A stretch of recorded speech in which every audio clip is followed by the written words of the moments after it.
નમસ્કાર દર્શક મિત્રો, હું આપની સાથે છું રાખી અંજારિયા. સ્વાગત છે આપનું કચ્છ ટીવી ન્યૂઝમાં. તો દર્શક મિત્રો, જોઈએ આજના સમાચારો વિસ્તારથી. નખત્રાણા તાલુકાના મોરજર સીમમાં યુવાને આપઘાત કર્યો હતો. મૂળ રાજસ્થાનના ઉદયપુરના 31 વર્ષીય તુલસીરામ મીણાએ બપોરે નાસ્તો કરવા જાઉં છું તેમ કહી ક્યાંક નીકળી ગયો હતો અને શોધખોળ દરમિયાન ફાંસો ખાધેલી હાલતમાં લાશ મળી આવી હતી. નખત્રાણા પોલીસે અકસ્માત મોતનો ગુનો દાખલ કરી તપાસ હાથ ધરી છે.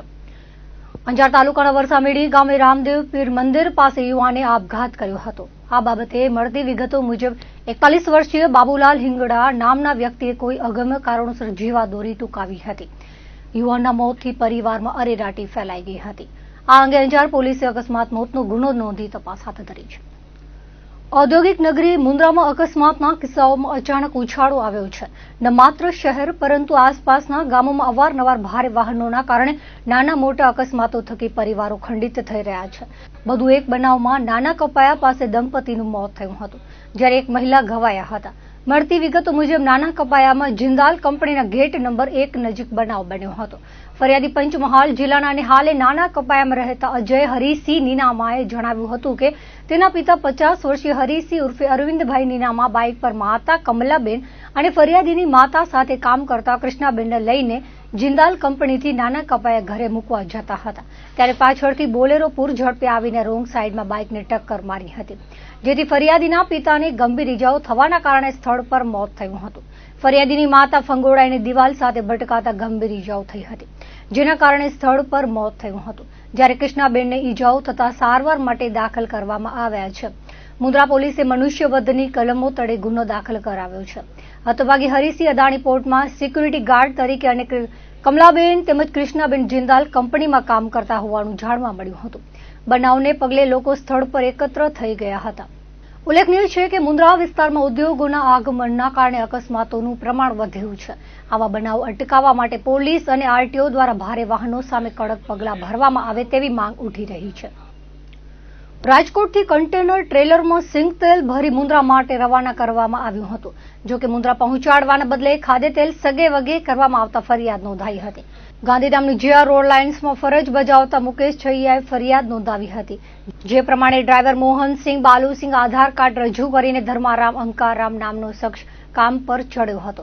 ખેડૂત સોલવેલ કંપનીમાંથી સિંગતેલ ભરી મુન્દ્રા ખાતે પહોંચાડવામાં આવ્યું હતું, જ્યાંથી કન્ટેનર ચાઇના પહોંચતા સામે આવ્યું કે 5.93 મેટ્રિક ટન માલ ઓછો છે.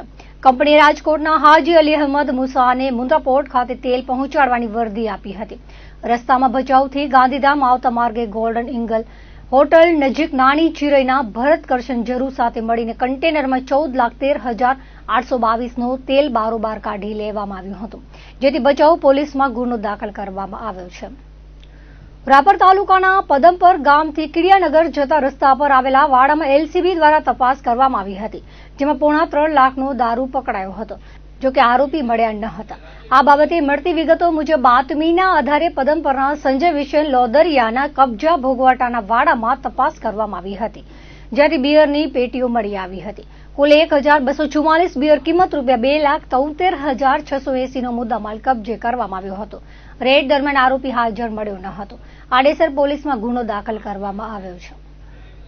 ગાંધીધામ મહાનગરપાલિકા દ્વારા શહેરને દબાણ મુક્ત અને સુવ્યવસ્થિત બનાવવા માટે ઝુંબેશ હાથ ધરાઈ છે, જે અંતર્ગત શનિવારે આદિપુરના વિનય સિનેમા સામે છવાડી વિસ્તારમાં દબાણ હટાવવાની કામગીરી હાથ ધરાઈ હતી. આ કામગીરી દરમિયાન મનપાના દબાણ વિભાગની ટીમે પોલીસ બંદોબસ્ત સાથે રાખી કામગીરી કરી હતી, જેમાં 100 થી વધુ કાચા પાકા દબાણો દૂર કરાયા હતા. મનપાના અધિકારીઓએ જણાવ્યું હતું કે શહેરમાં જ્યાં પણ અનધિકૃત દબાણો હશે ત્યાં તબક્કાવાર કામગીરી ચાલુ રહેશે. કોઈ પણ પ્રકારના રાજકીય વ્યક્તિગત દબાણ વિના પ્રશાસન પોતાની ફરજ નિભાવશે. દબાણ મુક્ત શહેર બનાવવું એ મનપાનો સંકલ્પ છે. મનપા નાગરિકોને અપીલ કરે છે કે જાહેર માર્ગો ઉપર કોઈ પણ પ્રકારના દબાણ ન કરે, મનપાની સૂચનાઓનું પાલન કરે અને શહેરની સ્વચ્છતા તથા વ્યવસ્થિતતા જાળવવામાં સહકાર આપે. બીજી તરફ આદિપુરના લોકોએ 54 જેટલા દબાણો 3 જેસીબી મંગાવીને સ્વયંભૂ રીતે દૂર કરવાની કાર્યવાહી હાથ ધરી હતી. આ દબાણ હટાવની કામગીરી નેત્રદીપક બની રહી છે. અહીંના સ્થાનિકના લોકોએ ગત રોજ મીટિંગ બોલાવી હતી અને સ્વેચ્છાએ દબાણો દૂર કરવાનું નક્કી કર્યું હતું, જે અનુસાર આજે સ્વેચ્છાએ જ દબાણો હટાવાયા હતા. મનપાની ટીમ માત્ર નિર્દેશન માટે જ હાજર રહી હતી. અહીંના લોકોએ શહેર સંકુલના અન્ય દબાણકાર વિસ્તારોને અપીલ કરી હતી કે શહેરને સ્વચ્છ અને સુંદર તથા ટ્રાફિક મુક્ત બનાવવા માટે સૌ સ્વેચ્છાએ જ દબાણ હટાવે.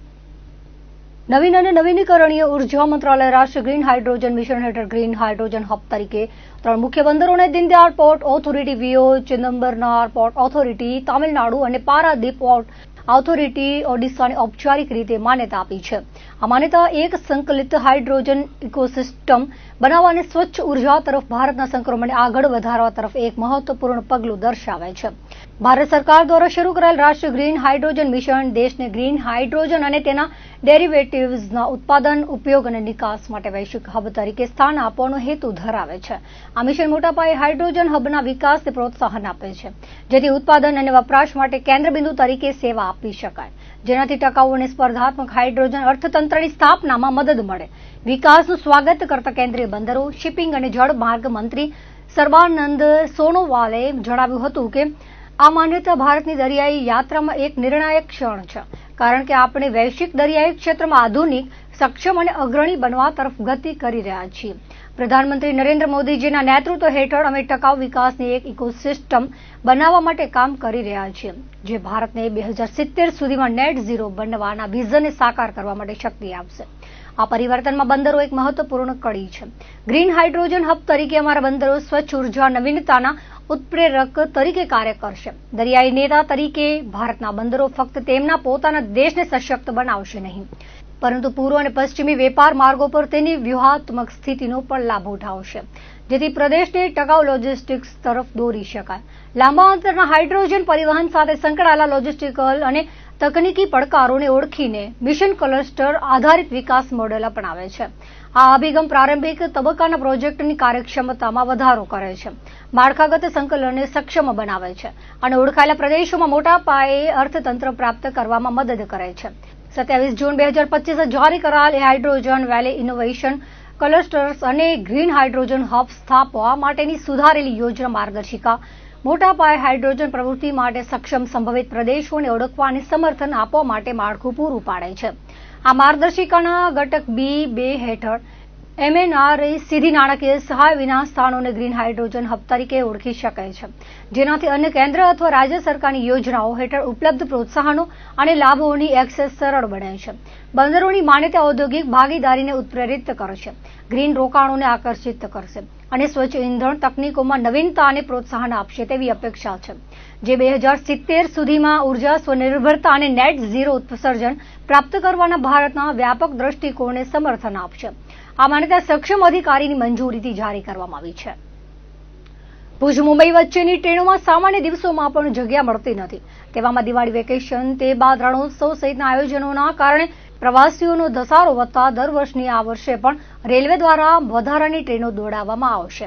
આ માટે દિવાળી નાતાલ સ્પેશિયલ ટ્રેનની જાહેરાત કરવામાં આવી છે. જો કે આ ટ્રેન ભુજ નહીં પરંતુ ગાંધીધામને ફાળવાઈ છે.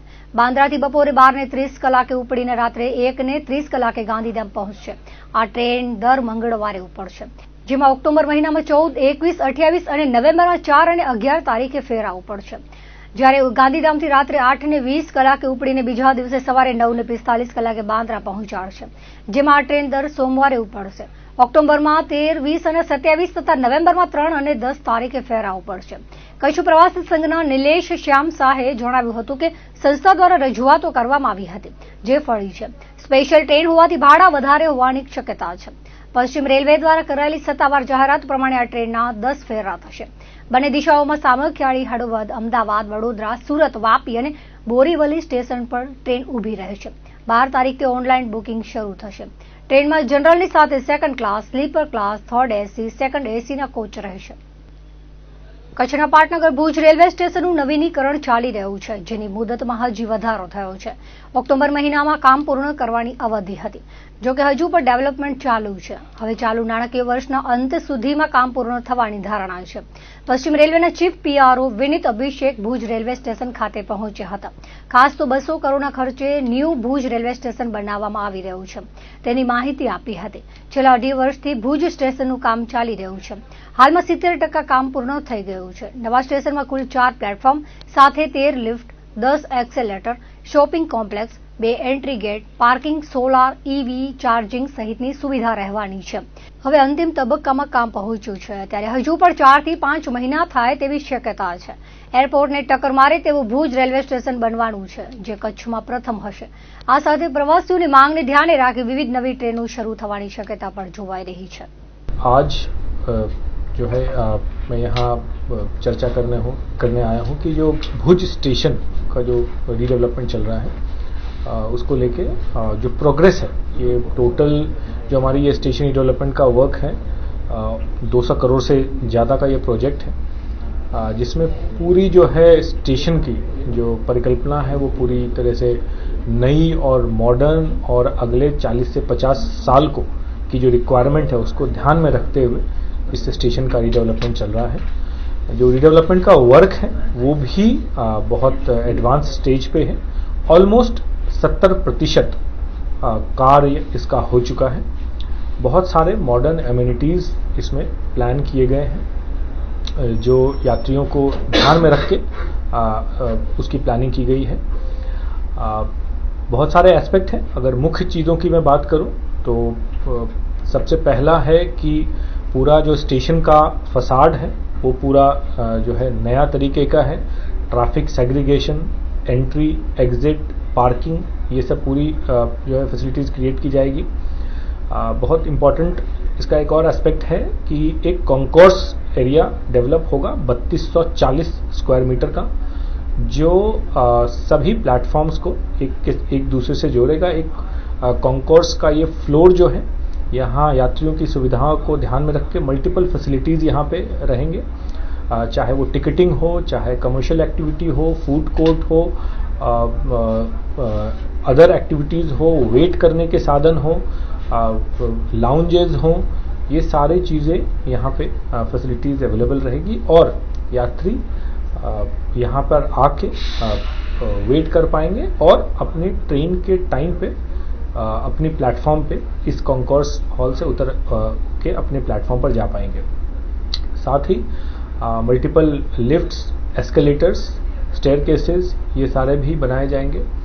और जैसा मैंने बताया कि ऑलमोस्ट 70% कार्य इसका कंप्लीट हो चुका है. एडवांस स्टेज पे वर्क है और आने वाले कुछ महीनों में जितने भी कार्य हैं वो सारे कंप्लीट कर लिए जाएंगे और बहुत शीघ्र ही इस स्टेशन को हम कार्य जो है हम कंप्लीट कर पाएंगे. सर जी, क्या विशेषता रहेगी यहाँ भुज रेलवे स्टेशन की?